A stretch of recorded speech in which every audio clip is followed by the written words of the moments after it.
BJP के आप देखें कि 96 मेंबर ऑफ पार्लियामेंट जो हैं बीजेपी के, वो मोर देन 3 बच्चे हैं, उनके 3 बच्चे हैं। 149 लोकसभा में एमपी ऐसे हैं जिनके 3 बच्चों से ज़्यादा बच्चे हैं। ये आज की डेट में ये जो भी मामलात हैं जनसंख्या कानून को लेकर के सिर्फ मुसलमानों को घेरने की एक कोशिश है। पिक्चर क्लियर है कि सिर्फ और सिर्फ पॉलिटिकल स्टंट है।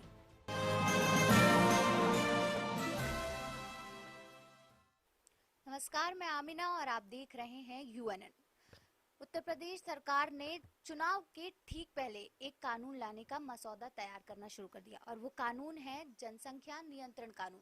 अब इस पर क्या बेरोजगारी सच में चली जाएगी और क्या लोगों में भूखमरी जैसे हालात नहीं होंगे, इन सब के जवाब पाने के लिए हम आ पहुंचे हैं मुस्लिम लीग के प्रदेश अध्यक्ष मतीन खान के पास। तो आइए सीधे चलते हैं और इनसे ही बात करते हैं। तो सर, सबसे पहले आपका स्वागत है हमारे चैनल में। जी शुक्रिया। सबसे पहले तो हम चाहेंगे कि आप अपना तारुफ हमारी जनता से कराएं। मोहम्मद मतीन खान, प्रदेश अध्यक्ष इंडियन यूनियन मुस्लिम लीग। तो आपको जैसे पता है कि जो योगी सरकार है उत्तर प्रदेश में जनसंख्या नियंत्रण कानून लाने की जो मसौदा है उसकी जो है काम करना शुरू कर दी तैयारी, यानी कि अब जनसंख्या पे बात होनी शुरू हो गई है। तो उस पर क्या आपको लगता है?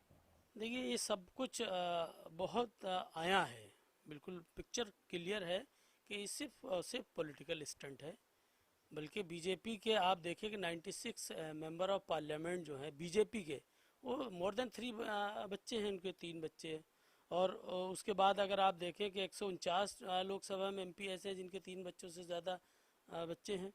तो बल्कि मतलब भारत सरकार ने एक हलफनामा दिया है सुप्रीम कोर्ट में कि साहब हम जनसंख्या नियंत्रण पर हम इस तरह का कोई कानून नहीं बना सकते। तो इस तरह की मामलात ऑलरेडी हैं। बीजेपी के तमाम लीडर्स इस तरह के साबिका लीडर्स रहे हैं जिनके बड़े ऐलानात थे कि साहब बच्चे जो हैं ज़्यादा पैदा होना चाहिए।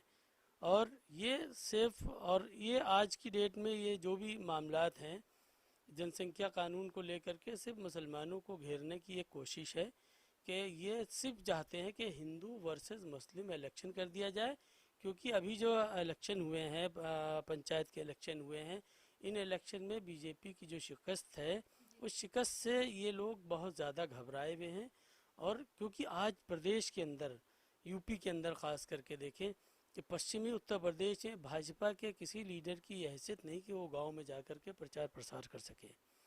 तो जब वो प्रचार प्रसार नहीं कर पाएंगे, जब वहाँ पर जा कर के लोगों से मांग नहीं पाएंगे, वोट नहीं मांग पाएंगे, क्योंकि कहावत है कि किसान अन्नदाता है और किसान जो है इस मुल्क में 70% जो आबादी है वो गांव गिराव कस्बात की करिया की है। तो वहाँ जब इनका सख्त विरोध होगा तो इनको लग रहा है कि ये अब हम 22 में हम रिवाइज नहीं हो पाएंगे, यानी कि दोबारा हम सत्ता में नहीं आ पाएंगे, जिसकी वजह से ये सिर्फ और सिर्फ हिंदू मुस्लिम कर रहे हैं और इसके अलावा इनका कोई भी ऐसा वो नहीं है। तो आपने 2022 की बात कर दी, तो उसमें क्या लग रहा है कि इनका जो ये कानून है अगर ये पारित हो जाता है, ये लागू हो जाता है, तो क्या ये इस बार आ सकते हैं? देखिए, ये इन्होंने तो एक मसौदा अभी तैयार कर रहे हैं, अभी ये कानून नहीं लाए हैं, ना कोई इनका फर्दर कोई ऐसा प्लान है। ये सिर्फ इसको हिंदू वर्सेस मुस्लिम करना चाहते हैं। इस पूरे इलेक्शन को, पूरे इस साठगांठ को ये सिर्फ हिंदू मुस्लिम करना चाहते हैं। उसके अलावा इनका कोई, इनके नज़्बुल ऐन में नहीं है, भाजपा का कोई ऐसा मैनिफेस्टो नहीं है जिसमें इन्होंने ये बात कही हो। बिल्कुल, लेकिन लोग जब से ये बात चलने लगी, ये बातें जो है बहुत तेजी से बढ़ रही हैं आगे की, लखनऊ में और यूपी में ये चीजें होंगी, तो लोग कह रहे हैं कि मुस्लिम को टारगेट किया जा रहा है। तो भाई मुस्लिम क्या सोच रहे हैं? और मतलब आपको भी पता है कि लोग मुस्लिम को ही, अगर जनसंख्या की बात होती है सबसे पहले अगर कोई आता है घेरे में तो वो होते हैं मुस्लिम। तो बतौर एक मुस्लिम उस कैसा आपको क्या? देखिए, बेसिकली इस कानून को जो आसाम में कानून बनाया है इन्होंने, उसके तो हमारे राष्ट्रीय अध्यक्ष प्रोफेसर कादिर मोइनुद्दीन साहब, उन्होंने सख्त मजम्मत की। और जहाँ भी इस तरह का कानून नाफिज होगा, चाहे महाराष्ट्र के अंदर नसबंदी कानून आया था तो उस वक्त जीएम बनातवाला ने साहब असेंबली में बाकायदा इसकी मुखालफत की थी और बहुत लंबा डिबेट की थी इस सिलसिले में, और कुरान हदीस के हवाले से, सामाजिक इंसाफ के हवाले से इस बात को प्रमाणित किया था कि हम कानून इस तरह से बना करके वो नहीं कर सकते कि नस्ल कशी हम नहीं कर सकते। अगर सपोज डेट मैं एक सवाल आमना जी आपसे करूँगा कि सपोज डेट 2 बच्चे हो गए और तीसरा अगर हमल आ गया तो ऐसे में क्या करेंगे, उसका हत्या कर देंगे। लेकिन यही तो है ना कि क्या कर देंगे बिल्कुल क्या? बिल्कुल बिल्कुल नहीं कर सकते, लेकिन हमें ये लगता है कि कैसे, देखिए मतलब आपके ये जनसंख्या जो होती है हमारे इस मुल्क में दो काज हैं। एक इलिटरेसी होता है, एक शिक्षा का जो अभाव होता है, शिक्षा के अभाव की वजह से जनसंख्या बढ़ती है, और एक नॉलेज के अभाव की वजह से जनसंख्या वृद्धि होती है। तो हम दो चीज़ को, लोगों को शिक्षित कर दें, लोगों में जो अवेयरनेस कम है उसको अवेयर कर दें। अगर हम ये अवेयर कर देंगे तो जो भ्रूण हत्या हो रही है उस भ्रूण हत्या को हम ख़त्म कर देंगे, उस जो मानसिकता है उस मानसिकता को ख़त्म कर देंगे। और ये एक मैं बार बार बता रहा हूँ कि जिस तरह से अभी आप देखें कि राम मंदिर निर्माण के नाम पे जो चंदा हुआ है, उस चंदा में जो बंदर बाट हुई है, उस बंदर बाट को छुपाने के लिए इन्होंने इस तरह का ये प्रोपगंडा लेकर के आए। जिस तरह से हमारे हिंदू भाई जो प्रयागराज में जो गंगा के किनारे जिस तरह से उनको लाशें मिली हैं और लाशों से जो कपड़े नोचे गए हैं, उससे जो हमारा जो बरादरान वतन जो नाराज़ हुए हैं, उस नाराज़गी को दूर करने के लिए इन्होंने सिर्फ रामसनई घाट में जो मस्जिद का कांड किया था, जो 100 साला मस्जिद है, जो हाई कोर्ट के आर्डर के ख़िलाफ़ उन्होंने उस मस्जिद को सरकारी तंत्र के ज़रिए से शहीद कराया है। तो ये सिर्फ इसलिए कि ये हिंदू वर्सेस मुस्लिम करना चाहते हैं। इसके अलावा इनके पास कोई चीज़ बची ही नहीं है कि जिसको लेकर के ये आवाम में जाए और हम आवाम से वोट मांगे और दोबारा सत्ता में आए। इसके अलावा कोई चीज़ इनके पास नहीं। जैसे कि बहुत से मुस्लिम धर्मगुरु जो मौलाना वगैरह हैं वो कहते हैं कि शरीयत के खिलाफ है, तो उसको कुछ आप जो है बेहतर बता सकते हैं कि किस तरह से ये शरीयत के खिलाफ है या शरीयत में ऐसी चीज़ें नहीं है? भाई हमारे यहाँ तो जो शरीयत का एतबार जो तो उलमा इकराम बताएंगे, मगर बेसिक जो मुझे मालूमात है जितनी मैं वो बता रहा हूँ कि भ्रूण हत्या, अगर कोई भ्रूण हत्या है तो बहुत बड़ा जघन्य अपराध है। इसके लिए उलमा ने मना किया है। उलमा ने इसके लिए नहीं मना किया कि आप भाई आप जो है हत्या कर दें। आप जो औलाद विलादत जो बच्चा हमल में है तो वो बच्चे को उसका पूरा अधिकार बनता है कि वो जन्म पाए और उसके पूरा भरण पोषण होना चाहिए, उसका पूरा केयर होना चाहिए। इस बात के लिए नहीं है कि आप जो है बहुत ज़्यादा वो करें। तो आपको क्या लगता है कि योगी मतलब ये तो अगर हिंदू मुस्लिम देखा जा रहा है कि हिंदू मुस्लिम, लेकिन ऐसा तो उन्होंने कहीं मुझे नहीं लगता है कि टारगेट किया है कि बिल्कुल पर्टिकुलरली कहते हैं कि मुस्लिम समाज के लोगों को ही जनसंख्या नियंत्रण कानून लागू होगा। उन्होंने तो पूरे उत्तर प्रदेश की बात करी, उसके बाद फिर जितनी चीजें आ रही हैं सामने, तो फिर कहीं ना कहीं ऐसा नहीं लगता है कि हम जनता ही खुद से हिंदू मुस्लिम कर रहे हैं?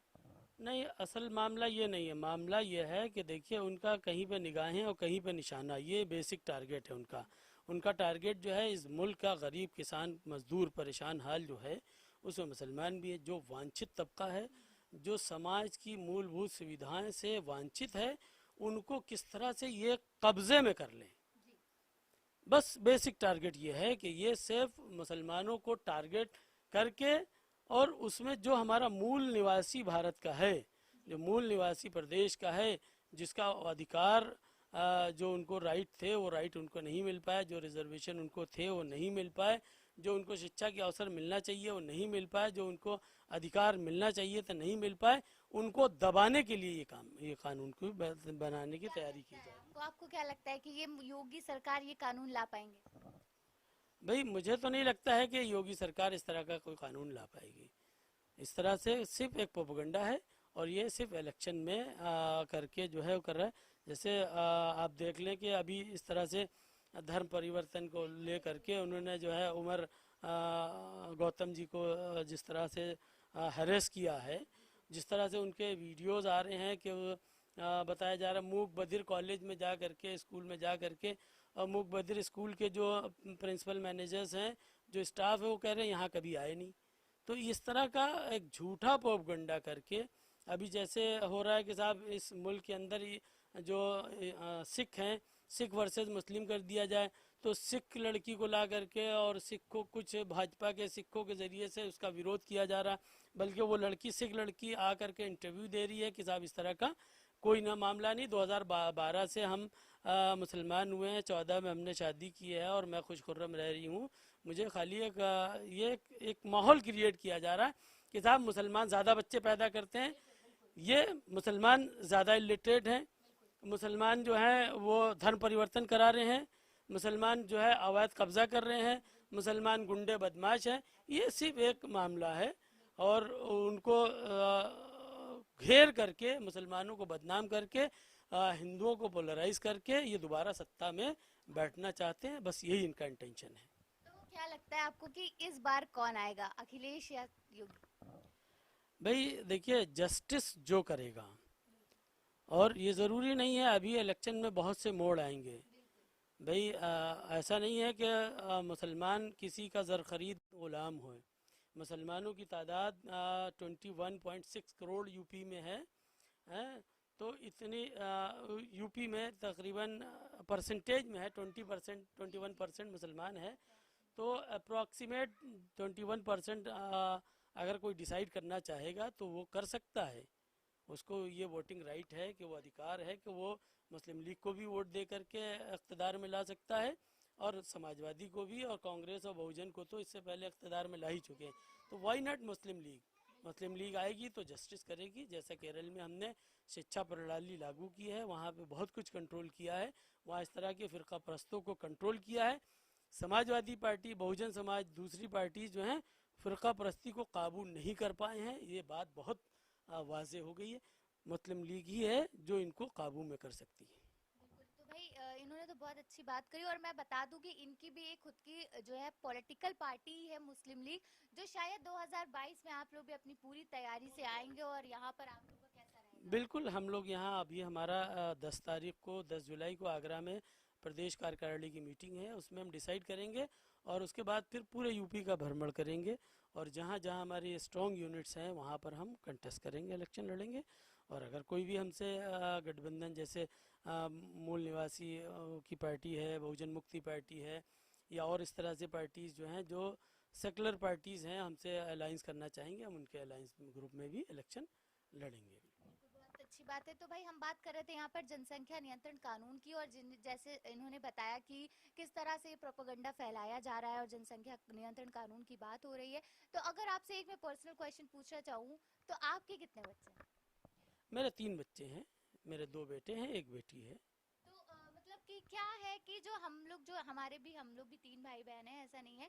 तो अब जाके जो दो चीज हो गई है कि कहीं नहीं लगता है आपको कि ठीक ही है? क्योंकि कुछ ऐसा होता है, अगर आपको पता हो कि बेटी हो रही है, तो फिर ये होता है कि बेटे की चाह में 3-4 बेटियां हो गई, बेटे की चाह में, बेटियों की चाह में, ये चीज है, उस पर रोकथाम लगेगी? नहीं, ऐसा कुछ नहीं। देखिए, हमारे तो 2 बेटे थे, और फिर बेटी हुई हमारे यहाँ। तो ऐसा नहीं है कि सिर्फ बेटों की चाह में ही बच्चे ज़्यादा हो जाएं, नहीं नहीं, ऐसा ऐसा नहीं। कहीं कहीं पे केस तो रही होता है। बात रही बात देखिए, हम ये जानते हैं कि 20 मेंबर ऑफ पार्लियामेंट है जिनके 4 बच्चे हैं, और तकरीबन 12 मेंबर ऑफ पार्लियामेंट है जिनके 5 और उससे ज़्यादा हैं बच्चे। तो ऐसा नहीं है कि बहुत बड़ी तादाद में, और अगर बच्चे नहीं हो, की गलतियों को सही कर रहे हैं? नहीं, गलतियाँ न क्या हैं भाई, आप उनकी व्यवस्था पूरी करें, आप उनको शिक्षित करें। भाई आप देखें, जो जनसंख्या कानून चाइना में ला करके, चाइना कितने बदतरीन हालात हो गए, कितनी भ्रूण हत्या, पूरी दुनिया में सबसे ज़्यादा भ्रूण हत्याएं अगर हुई हैं कहीं पर, इंसानी जानों का को कत्ल किया गया है, तो वो चाइना है। तो आप ये क्यों, उसके साइड इफेक्ट भी तो देखें। आपके सर दर्द हो रहा है, आपने पेन किलर ले ली, तो उसके साइड इफेक्ट भी तो हो सकते हैं ना। आप लोगों को अवेयर करके, लोगों को जागरूक करके, आप ये इतना अवेयर कर दें कि भाई 2-3 बच्चों से ज़्यादा वो ना बच्चे हों। ये अवेयर करने से ये हो सकता है। भ्रूण हत्या करने से ये कानून और किसी तरह का वो नहीं होना चाहिए। जबरन किसी को जो है उसमें नहीं बांधना चाहिए। चलिए, तो बहुत बहुत शुक्रिया। कुछ लास्ट में कहना चाहेंगे आप? मैं तो कहूँगा भाई, आदमी सबसे पहले कि वो लिटरेट हो, साइकोलॉजिकल जहनी तौर पर लिटरेट हो, एजुकेशनली लिटरेट हो। और जब ये लिटरेसी होगी तो बहुत से ऐसे गलत काम हैं जो नहीं होंगे, ना भ्रूण हत्या होगी, और ना ही लूटपाट होगी, ना ही और कोई चीज़ें होंगी। लोगों को ज्ञान होगा, जब ज्ञान होता है तो बहुत सी चीज़ें खुद ब खुद छूट जाती हैं। बहुत बहुत शुक्रिया। तो भाई ये थे मुस्लिम लीग के प्रदेश अध्यक्ष मतीन जी, जिन्होंने बहुत सारी बातें बताई, और जिन्होंने अपनी अपनी राय रखी कि किस तरह से वो जनसंख्या नियंत्रण कानून को वो खुद देखते हैं और उनकी पार्टी किस तरह से देखती है। कैमरा पर्सन रवि के साथ मैं आमिना, UNN लखनऊ।